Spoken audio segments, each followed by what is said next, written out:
Bombshell. Kirk Cousins regrets joining the Atlanta Falcons. $180 million mistake stuns fans in the NFL. Ladies and gentlemen, this is Locked On Falcons.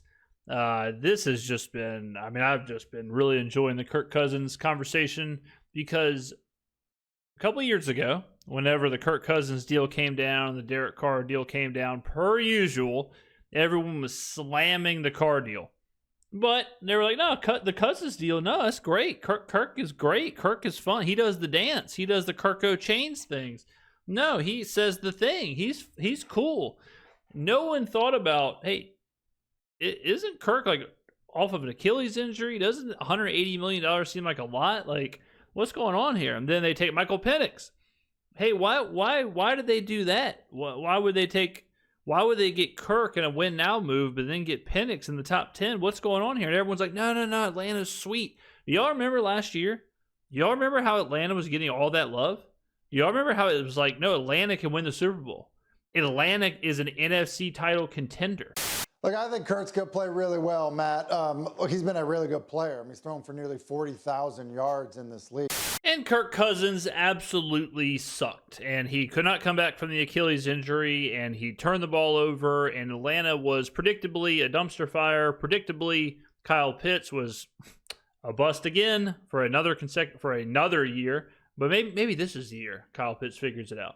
Predictably, the wide receiver group of Drake London, Darnell Mooney, just didn't work out. And we have some tweets from our guy Mark Ramondi of ESPN that, perfectly summarize those quotes. And the first one on Kirk's decision to come to Atlanta. Oh yeah, a little context. So Netflix put out their quarterback documentary, and Kirk Cousins kind of opened up about how he was misled by the Falcons, how he wishes he would not have went to Atlanta, which, hey, spoiler guys, he's the backup quarterback in Atlanta. So this whole idea, like, yeah, Kirk's just going to be a good mentor and a backup quarterback, and you can never have, a backup quarterback's a valuable thing to have. Just remember that Kirk this is his mindset right now. He said, I quote, "Certainly if I had the information around free agency, it certainly would have affected my decision. I had no reason to leave Minnesota with how much we loved it there if both teams are going to be drafting a quarterback high. But I've also learned in 12 years in this league that you're not entitled to anything. It's all about being able to earn your spot and prove yourself." Think about how bad Kirk messed this up. Kirk leaves Minnesota, where he's, where he calls home, loves it there. Leaves Minnesota, goes to Atlanta because he thinks he's going to be the franchise quarterback. Fact of the matter is that Atlanta was the only team interested in Kirk Cousins off of a blasted Achilles. Atlanta does the exact same thing Minnesota does, takes a quarterback. Minnesota's quarterback doesn't play, right? McCarthy has a knee operation, and so they go to Sam Darnold, who has a career year, leads the Vikings to a 14-3 record. Darnold gets a big contract, heads to Seattle. If Kirk stays in Minnesota, he's the starter. Sam Darnold, that whole thing never happens. Does Kirk Cousins have a better year than Sam Darnold? Do they still go 14-3? Who the hell knows? But it's crazy, the butterfly effect. And on playing through injuries late in the season, Kirk quoted as, "The information I had at the time, I made the best decision. You also know that if you sit down week 10 and take 2 or 3 weeks or more to let it heal, you may never get your job back." I remember reading Drew Brees' book back in 2010 when he first wrote it, how he made the point that he tried to never let his backup see the field, even if it was somebody who was really no threat. He just felt like you should never do that. Doug Flutie taught him that. Now, this is exactly what I'm talking about. Well, two parts here. First part is Cousins is holding Atlanta hostage at this point. Like, he's talking about playing through an injury. They are not putting the best player on the field. Like, he is making it to where it's making Atlanta's decision difficult because he's trying to play through the injury. They've got all this money invested in him. They're trying to figure something out. So he is, look, there's no other way to put it. He is putting himself way, way before the team. The second part is whenever people say, like, well, he'll be a veteran to this rookie, or, well, he'll be a gracious backup and he'll mentor him and he'll do this. Do not forget, these are human beings. These are alpha dog, 1% of the 1% human beings. There ain't nobody, no quarterback who wants to lose their job, who wants to be the backup, who wants to be the old mentor, whatever. That trope is so overplayed. That trope is, I hate, it makes me cringe every time I hear it. I bet 90% of the time, the quarterback is exactly in the mindset of Cousins, where he's pissed. I mean, he's like, I'm trying to get my job back. I'm trying to do what's best for me. I could give a rat's ass about this rookie. Why would I mentor my replacement? Why would I mentor the guy who's trying to kick me out, like trying to get me out of the league? And I've seen some reactions to these quotes, rather overreactions, some might say, online. And I talked a little bit about this yesterday on the podcast. I'm not particularly mad in the slightest at Kirk Cousins for any of these statements. You know, as I said yesterday, I get it with Kirk. I wish the Falcons had been a little bit more forthcoming with their draft plans with Kirk, because basically he's saying that he left Minnesota because, he didn't want to be on a year-to-year plan, looking over his shoulder, worrying about, that first-round pick coming for his job. And Minnesota was very upfront with like, hey, Kirk, we're willing to commit one more year to you, but beyond that, who knows? And he knows that with that first-round pick, being drafted, ultimately JJ McCarthy, the minute he goes into a slump, he's losing his job. And so the Vikings were very upfront with drafting his potential replacement. The Falcons were not. And had they been, as I said on yesterday's episode, like I think they would have saved Kirk Cousins, the team, and all of us a lot of headaches. They would have. Yeah, Atlanta tried to have their cake and eat it too. Like Atlanta tried to do this thing where they went all in with Kirk. The whole problem with the Kirk thing was the Achilles, because it's not crazy. Like, pretend it's Derek Carr instead of Kirk Cousins. It's not crazy to be like, well, we want to bring this guy in because we want to win now, but we also want to, get the quarterback of the future if we like whoever we like, right? The issue was that Kirk wasn't ready. And so the whole win now thing with Kirk went out the window to where Penix was their best option.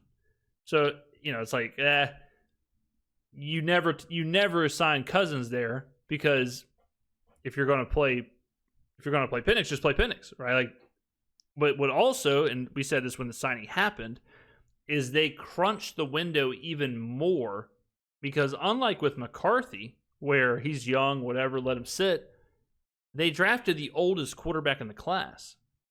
So sitting for a year or 2 years for Michael Penix, 2 years was never ever an option.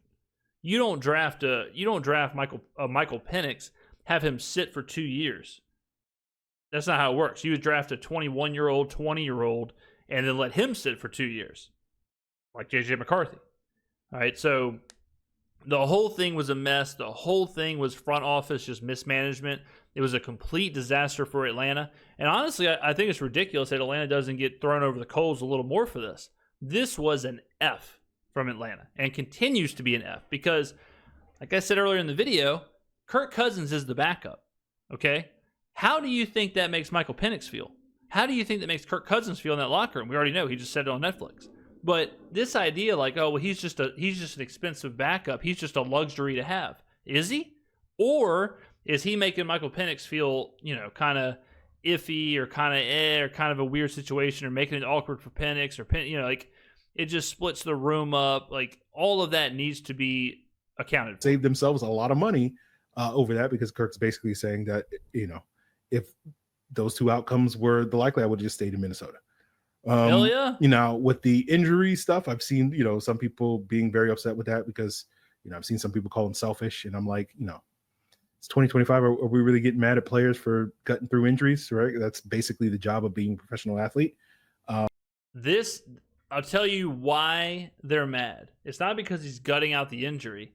It's because of this facade of like team first, like all that. These players, I'm telling you, this new culture, like I think with fantasy sports and sports betting or whatever, people look at rosters and players like Madden, how it's just a name, a rating, and that's it. These are human beings, all right? And people can't believe it. that Kirk would have put himself ahead of Michael Penix, put himself ahead of the future of the Falcons. Of course he is. I certainly have more thoughts on that, but it'll probably conclude with me ranting and raving and complaining about Zach Robinson. I've already done that enough this week. I did go back and look at those 9 picks that Kirk threw in the last 5 games, his last 5 starts today. And, I think it's why the injury Kirk suffered against the Saints, while it was an issue, I don't think is as big of a problem as it has been made to be since the end of the season, because like 8 of those picks weren't because like Kirk couldn't put enough on the throw because of an injured shoulder and elbow and whatever injuries he was dealing with that he suffered in that Saints game on the hit by Peyton Turner. Most of those picks, like basically all but one of them, were poor decisions, him forcing throws, him and his receivers not being on the same page. But and all that is a trickle down effect too, where you got a player out there injured who's forcing himself to play because he doesn't want to lose his job, who all of a sudden then it's like, well, I can't check down. I have to force this pass. At that point, he's playing for himself. At that point, it's like, man, I got to make this play. I got to do this. I got to make something happen here, or I'm going to get benched. And my career as a starter may be over. I have to be a hero here.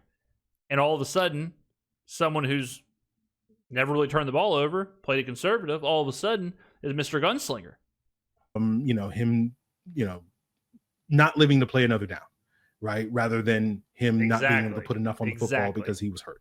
Yeah. And I thought it was notable in the doc that Kirk admitted, when they were talking with him circa basically off the timing of the documentary, and how the documentary works, where they film a lot of stuff. And then after the fact, they go back and interview people to give them their thought process during the time.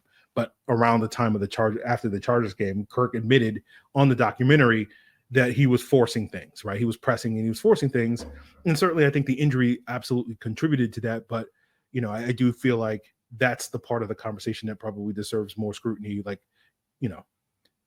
probably the Falcons' decision. Again, I'm not saying that it's Michael Penix's fault or anything like that Kirk was pressing. Ultimately, at the end of the day, Kirk is responsible for his own actions. But the Falcons contributed to that by, having Michael Penix breathe down his neck. Now, I know that's not going to get any sympathy among Falcon fans, but I sympathize and empathize with Kirk on that front because, I think many people in his shoes would have felt the same way. But, I know empathy is a hard place to go. But, going back and looking at those 9 interceptions, I couldn't help but notice 3 of them, I'm not going to say are on Zach Robinson, but I don't think the play caller did a good job of putting his quarterback in a position. Let me tell you what was an absolute sin was getting Kirk Cousins out there in week 1. Do y'all remember that? We covered it. The numbers were insane. He took I had to go back and look at it, but did he take a snap under center? I don't think so. I don't think he had a handoff under center. He couldn't move. He could not move. He could not run. He couldn't even drop back. It was ridiculous what they did to Kirk Cousins out there. They didn't force him out there, but they send him out there.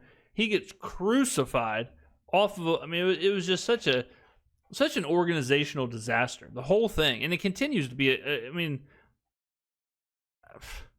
It's just disgusting. It's just despicable. To succeed, and it felt very eerily similar of watching Dirk Cutter all over again. And part of me is like, I wish people had the same energy to criticize Zach Robinson in 2025 like they had to criticize Dirk Cutter in 2020, because it's the same thing.